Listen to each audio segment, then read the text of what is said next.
ইব্রাহিম 5 বছরের বাচ্চা ইব্রাহিমের অপহরণকারী, 5 বছরের বাচ্চা ইব্রাহিমের অপহরণকারী শিথিল, ওমর, সাজু এবং পাশের বাড়িওয়ালা মামুনের খালাতো ভাই বিহারি, আমান, ওমর, এরা টাকার বিনিময়ে আমার 5 বছরের সন্তানকে এরা অপহরণ করে টাকার বিনিময়ে বিক্রি করেছে।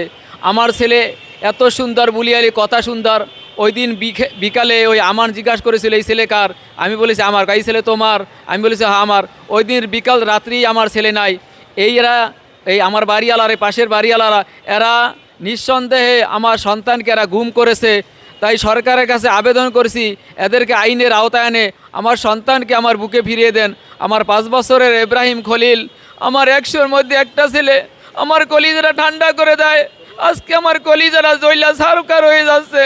আজকে আমি রাস্তায় রাস্তায় ঘুরছি, আমি ইব্রাহিমের কোনো খোঁজ খবর পাচ্ছি না। আমি থানায় গেছি এদের নামে মামলা করতে, এরা থানায় মামলা নেয়নি আমার।